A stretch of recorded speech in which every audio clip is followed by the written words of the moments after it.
मंत्र में उच्चारित शब्दावली मंत्र की मूल शक्ति नहीं, वरन उसको सजग करने का उपकरण है। पंडित श्रीराम शर्मा आचार्य जी। पुस्तक का नाम मंत्रों में निहित शक्ति एवं उसकी जागृति। पुस्तक परिचय। मनुष्य सर्दी, गर्मी, दुख, सुख को केवल अनुभव कर सकता है, उन्हें पदार्थ के रूप में देख नहीं सकता है। इसी प्रकार ईश्वर को उसके असली रूप में देखना संभव नहीं है, उसे केवल अनुभव किया जा सकता है। ईश्वर को अनुभव करने का माध्यम क्या है? ईश्वर की शक्ति से जुड़ने का माध्यम है मंत्र।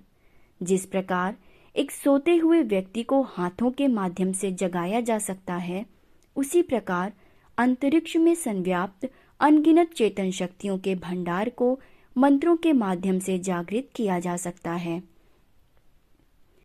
किस मंत्र को किस शक्ति के द्वारा जगाया जाए? हमें जो एफएम चैनल सुनना होता है, वही फ्रीक्वेंसी लगानी पड़ती है। जिस देश में अपने संबंधी से बात करनी होती है, उसी देश का एसटीडी कोड मिलाना पड़ता है। इसी प्रकार किस मंत्र से कौन सी शक्ति जागृत होती है, इसका संकेत हर मंत्र के साथ बताया गया है। वैदिक एवं तांत्रिक हर मंत्र का विनियोग होता है। आपके समक्ष प्रस्तुत है एक लघु पुस्तक जो मंत्रों में छिपी शक्ति और उसकी जागृति की जानकारी देती है। पुस्तक के कुछ अंश। मंत्र विनियोग के 5 अंग हैं: ऋषि, छंद, देवता, बीज और तत्व। इन्हीं से मिलकर मंत्र शक्ति सर्वांग पूर्ण बनती है। ऋषि तत्व का अर्थ है गुरु। जैसे पुस्तकीय ज्ञान से नौकायन नहीं सीखा जा सकता, उसके लिए मल्लाह की आवश्यकता होती है। चिकित्सा संबंधी सभी ग्रंथ एक कुशल चिकित्सक की आवश्यकता होती है। कहने का तात्पर्य यह है कि गुरु ही हमेशा दिशा निर्देश देता है, उसका होना परम आवश्यक है। छंद अर्थात लय। मंत्रोच्चारण में लय का कोई प्रयोग नहीं। मंत्र रचना में काव्य की अनिवार्यता नहीं है। किस स्वर में, किस छंद में मंत्रोच्चारण किया जाए, यह एक स्वतंत्र शास्त्र है। यह मानसिक, वाचिक, उपांशु, अनुदान स्वरित किसी भी प्रकार का हो सकता है। देवता अर्थात अभिष्ट शक्ति प्रवाह का चयन। आकाश में एक समय में अनेक रेडियो स्टेशन बोलते हैं, पर हर एक की फ्रीक्वेंसी अलग अलग होती है। ऐसे ही ब्रह्मांड में ब्रह्म चेतना की अनेक धाराएं समुद्री लहरों की तरह अपना पृथक अस्तित्व भी लेकर चलती हैं। उनके स्वरूप को ध्यान में रखकर उन्हें देवता कहा जाता है।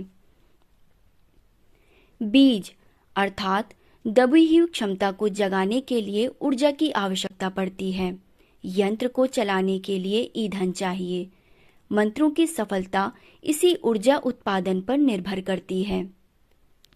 मंत्रों में 4 शक्तियां मानी गई हैं: प्रामाण्य शक्ति, फल प्रदान शक्ति, बहुलीकरण शक्ति, आयातयामता शक्ति। शब्द शक्ति का स्फोट मंत्र शक्ति एक रहस्यमयी प्रक्रिया है। इन शब्द कंपन घटकों का विस्फोट अणु विखंडन की तरह हो सकता है। मंत्रों की शब्द रचना का गठन मनीषियों ने इस प्रकार किया है कि उसका उपात्मक, होमात्मक एवं दूसरे तप साधनों एवं कर्म कांडों के सहारे अभिष्ट स्फोट किया जा सके। मंत्र में सर्वप्रथम देव स्थापना की सघन निष्ठा उत्पन्न की जा सकती है। श्रद्धा शक्ति का उद्भव प्रथम चरण है। मंत्र में 2 वृत्त बनते हैं, भाव वृत्त तथा ध्वनि वृत्त। मंत्र जप में नियत शब्दों को निर्धारित क्रम में जपना पड़ता है।